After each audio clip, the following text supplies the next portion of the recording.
पूज्य मनीषी के चरणों में मेरा त्रिबार नमोस्तु नमोस्तु नमोस्तु महर्षि।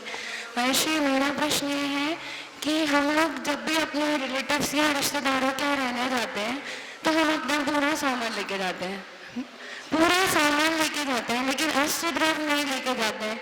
हम उनके घर की अष्ट द्रव्य का उपयोग करते हैं, तो महर्षि उनको क्या दोष लगता होगा? सुनने में आना चाहिए हमको। इन्होंने पूछा है, हम अपने रिश्तेदारी में जाते हैं कि वहाँ सब सामान लेके जाते हैं, द्रव्य लेके नहीं जाते। देखो, एकांत से ऐसा नहीं है। जिनके यहाँ आप जाते हैं वो आपको मेहमान के रूप में स्वीकार करते हैं।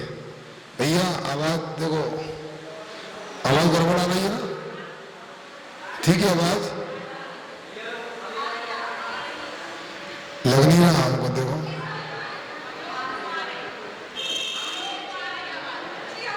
ठीक है बिंदु। तो देखो, ये आपस में लोग व्यवहार होता है, वो आपको द्रव्य उपलब्ध कराते हैं और आप उनके द्रव्य का उपयोग करते हैं। उन्होंने आपको बुलाया है, आपका निमंत्रण किया है, भोजन भी कराते हैं, तो पूरी व्यवस्था उनकी है। जब वो आपके घर मेहमान बन के आएंगे तो आप उनको कराओगे, हिसाब बराबर हो जाएगा। फिर भी आपके मन में संतुष्ट नहीं है, आपकी उपलब्धि जो जाओ और पैसे भी कर रहे हो, लाइट का उपयोग कर रहे हो, चटाई का उपयोग कर रहे हो, ये हाल भी बना इसका उपयोग कर रहे हो, तो कुछ न कुछ तो बनता है गुल्लक में डालने का। इसलिए जहाँ तक देखा है, सभी लोग जहाँ में कुछ न कुछ डाल के आते हैं गुल्लक में, तो इसके माध्यम से आपको निर्माल का दोष नहीं लगता है। चिंता ये है कि किस दिशा में बैठ के जाप देनी चाहिए? देखो, किसके सामने? अरे भगवान के मंदिर में बैठो, सर्वोत्तम है। इसके बाद में गुरु के सामने भी जाप कर सकते हैं। एकांत में जाप करने में उपयोग अच्छा लगता है। इतना ध्यान रखो, बस अपने लिए यदि मुख से उच्चारण करना है मंत्र का, तो काय शुद्धि होना चाहिए, मुख शुद्धि होना चाहिए। अभी अंदर करके आए, उसी गिलास से पानी पी लिया, उसी से कुल्ला कर लिया, उसी से हाथ धो लिया। अब झूठा तो झूठा ही खिलाएगा, शुद्धि नहीं खिलाएगी। उस गिलास से पानी पिया है, झूठे गिलास से शुद्धि कैसे खिलाएगी? बुंदेलखंडी हैं आप लोग, दोनों हाथ से खाते तोड़ तोड़ के, दोनों हाथ सकरे झूठे कर लेते हैं। होना ये चाहिए दाएं हाथ से खाओ और दाएं हाथ से गिलास का उपयोग करो।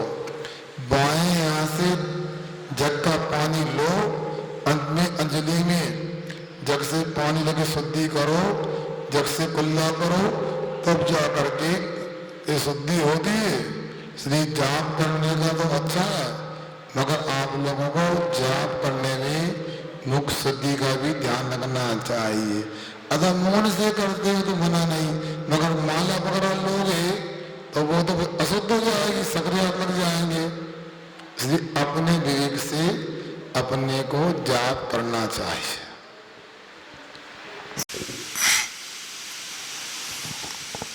नमोस्तु महाराज जी, मेरा प्रश्न ये है कि संसार के ऐसे कौन से जीव हैं जिनको सुख दुख का अनुभव नहीं होता, मनुष्य पर्याय में? देखो, प्रत्येक जीव को से संवेदन होता है, एक उसका अपना स्वभाव है। संसार में जितने भी जीव हैं उनके लिए या तो असाधा वेदनी का अनुभव होगा या सादा वेदनी का अनुभव होगा, चाहे वो मनुष्य गति के जीव हो अथवा और भी कोई तीन जाति गति के जीव हो, उनको अनुभव तो होगा ही होगा। क्योंकि जब आत्मा का स्वभाव संवेदन है तो वो संवेदन तो होगा, सुख रूप या दुख रूप होगा, कोई बच नहीं सकता है। श्रीमती चंदू जी, उसके बाद तैयारी भैया रामू जी।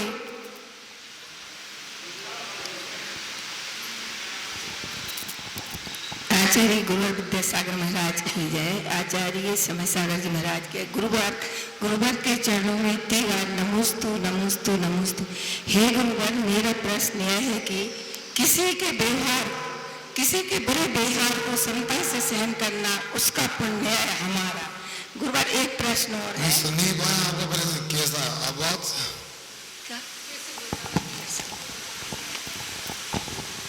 हे गुरुवर, मेरा प्रश्न यह है, किसी के बुरे व्यवहार को समता से सहन करना उसका पुण्य है या हमारा? गुरुवर एक प्रश्न और। सुन ही नहीं पा रहा तो क्या करूं बताओ?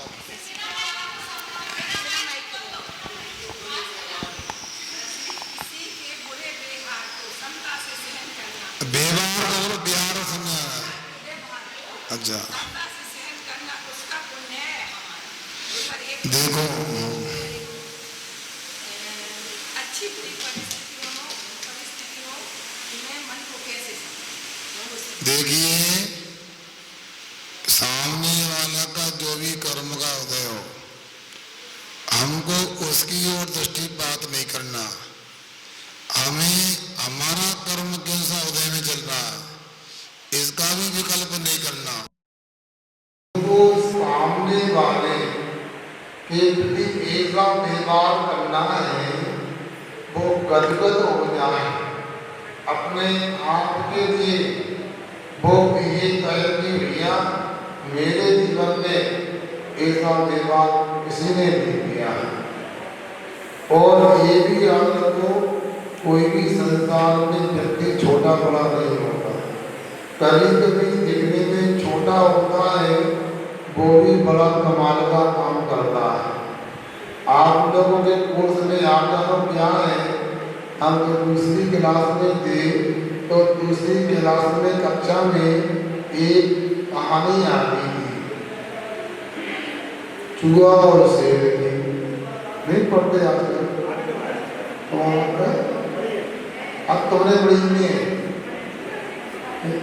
क्या था, जंगल में शेर सो रहा था, ये दिन देखने का। अचानक चूहा आया, उछल गया, उसकी नींद भंग हो गई और चूहा को उसने पकड़ लिया।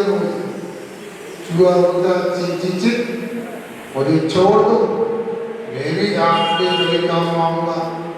शेर कहता है मेरा जंगल का राजा, तो तू मेरे क्या काम आएगा? फिर भी उसको लगा चलो छोड़ देते।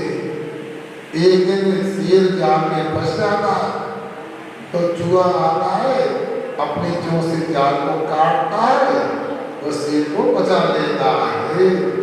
तो चूहा भी शेर के काम आ सकता है, तो अपना साधन भी करके भी अपने काम आ सकता है।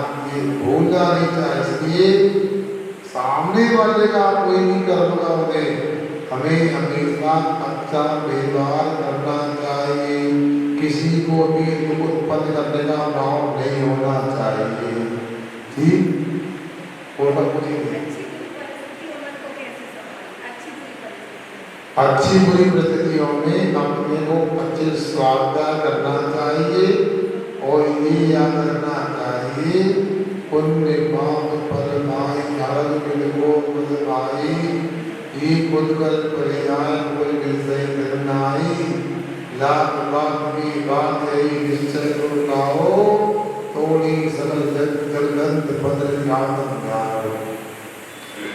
यदि अच्छी परिस्थिति है तो हमारा पुण्य का होता है, बुरी परिस्थिति पाप का होता है। दोनों ही कुदरती बलियाएं, दोनों ही उत्पन्न हुई हैं, दोनों ही नष्ट होने वाली हैं। इसलिए ना पुण्य के उदय में हंसो, ना पाप के उदय में रो, और सभी प्रकार के दंड पंथ को छोड़कर आत्म तत्व का ध्यान करो। यही लाख बात की एक बात है। भैया नॉर्मल जी, अगर किसी को अपनी संस्था की नाम का आनंद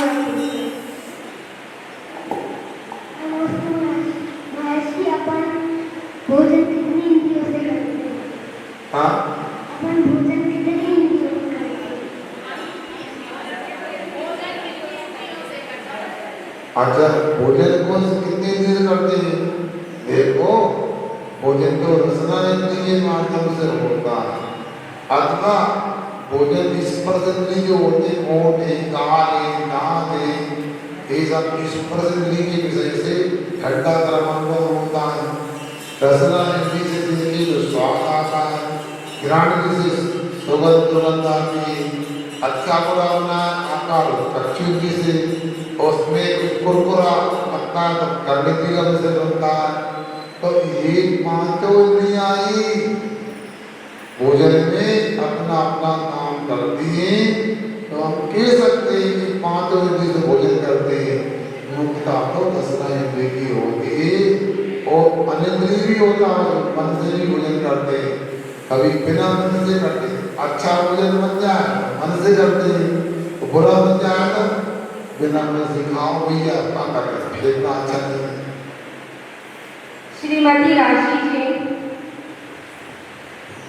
पूज्य मुनि श्री के पावन निवेद पुनि चरणों में मेरा मन वचन काय से बारंबार नमोस्तु नमोस्तु नमोस्तु माजी। महाराज श्री पूजन में बोलते स्वाहा, स्वाहा का क्या है महाराज श्री? देखो स्वाहा का आपको यहाँ पर समर्पण हवन करना होता है। आत्मा स्वाहा एक मंगल सूचक शब्द है, ऐसा जानना चाहिए। किसी और का कोई संदेह हो तो यहाँ पर रखिए। कुमारी आयुषी जी,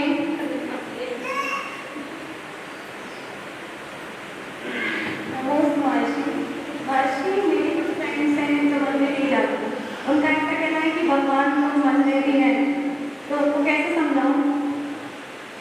देखो ऐसा है, हम किसी को समझा ही सकते मगर उनको भी समझना ही नहीं और वो अपने को पहले से ही समझदार मानते हैं।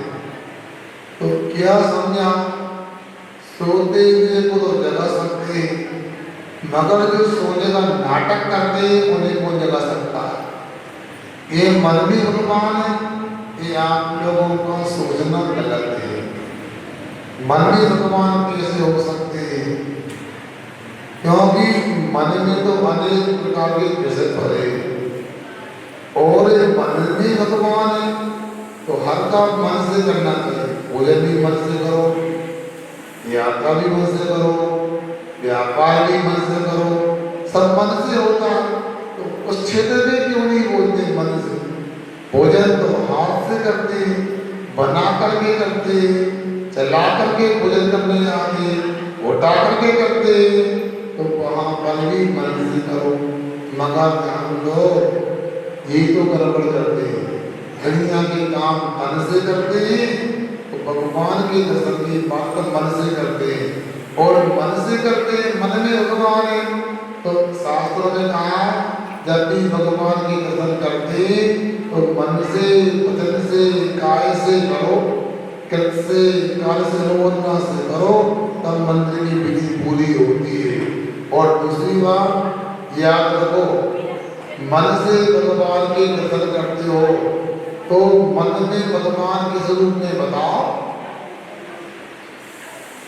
मन में भगवान के स्वरूप में वो नहीं बता पाएगा।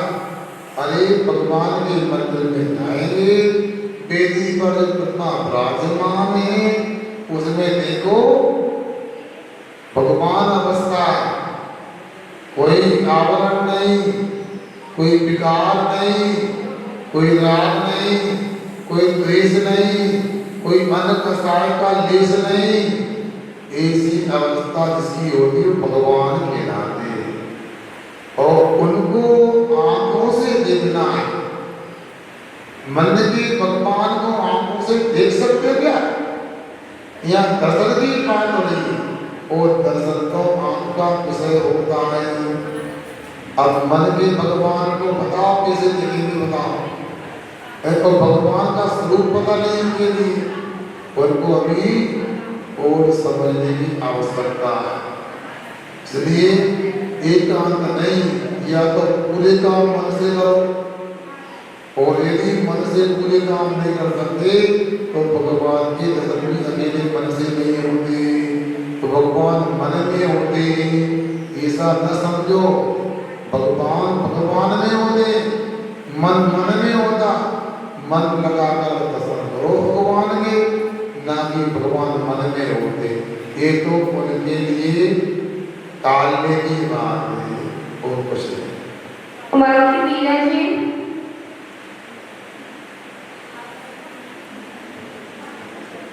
नमस्ते महर्षि। महर्षि, मेरा यह प्रश्न है कि धानक का मतलब क्या होता है?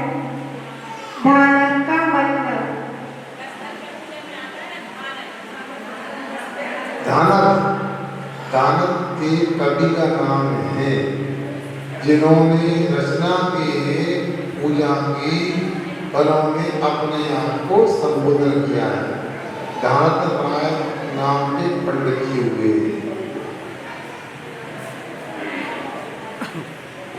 श्रीमती रानी जी।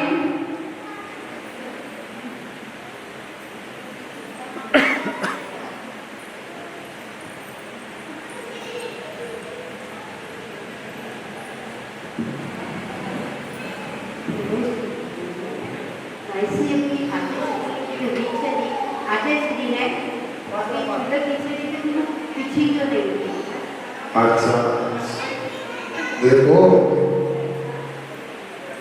श्रावक प्रतिक्रमण में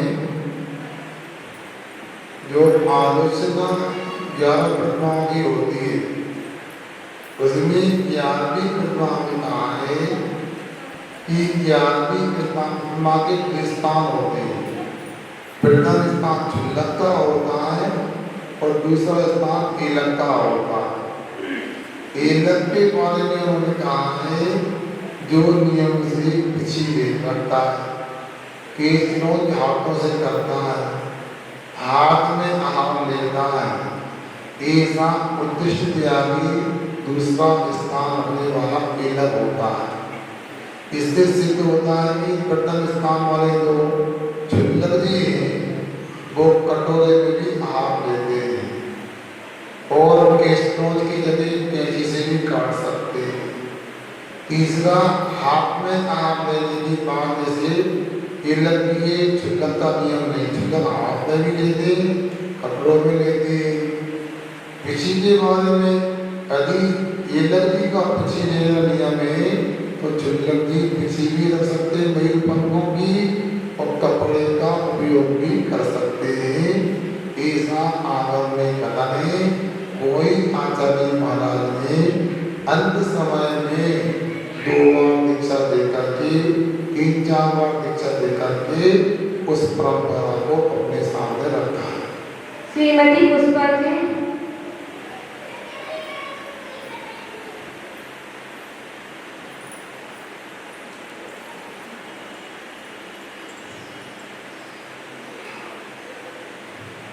स्वामी नमोस्तु नमोस्तु नमोस्तु। हे स्वामी, हमारा प्रश्न है महाराज, आपने पुस्तक लिखी थी एक मित्र प्रवचन सागर के साथ, तो महाराज जी आपने इतनी बड़ी पुस्तक लेके ऐसे ले आए कि हम तो पढ़ने में हमें गले भर जाते हैं।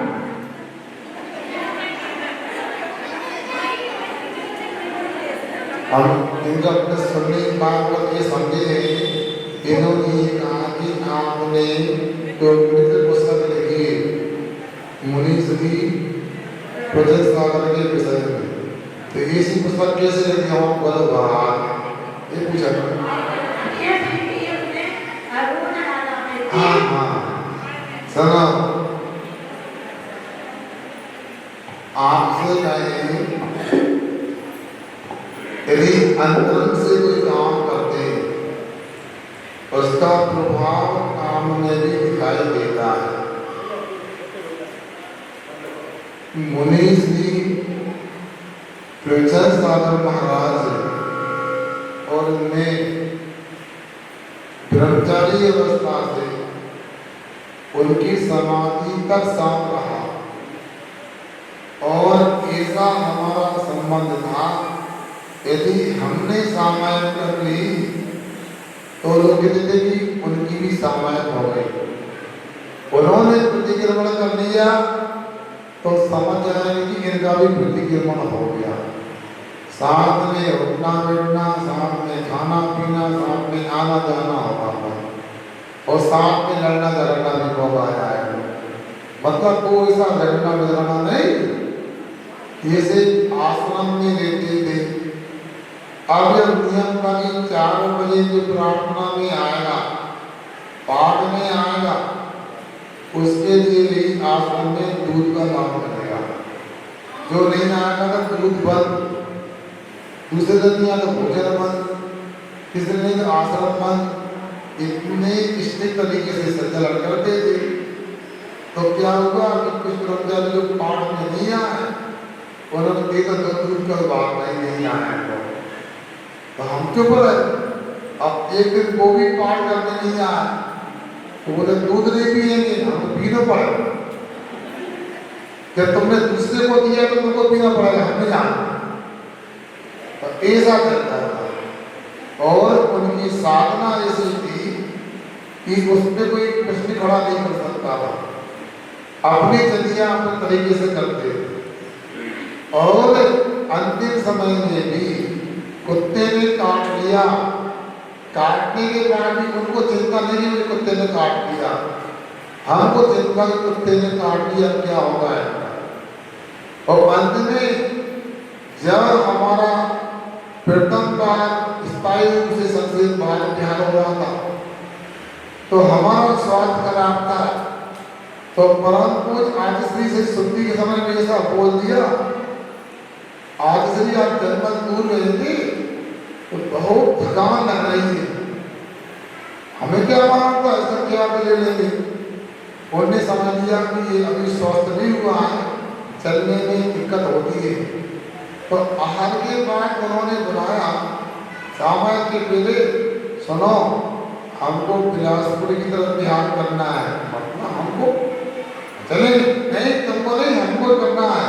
तो क्या आपका स्वास्थ्य अनुकूल नहीं है, आपको पृथक बिहार करना है, यहाँ से अभी आपको कटनी की ओर जाना है। हम मना कर रहे हो, बोलते जा रहे, हमने सुनता हो लेकिन नहीं ध्यान रखो ये बात नहीं, सुनो वाली बात, वो जाना है। उन्होंने कहा मैंने अपनी ओर से मुनि प्रजन सागर दे दिया आपके लिए, एक महाराज आप छाट लोग उसको ले जाना चाहे थे, ऐसा होता नहीं। उनकी कृपा थी, वो समझते थे कि इनकी कैसे निकलता है, तो चलिए आप कैसे करते हैं, स्वार्थता कैसा करते हैं। तो बंधुओं जब उनकी समाधि हो गई तो हमको लगा अब कुछ नहीं, सब समाप्त हो गया अपना।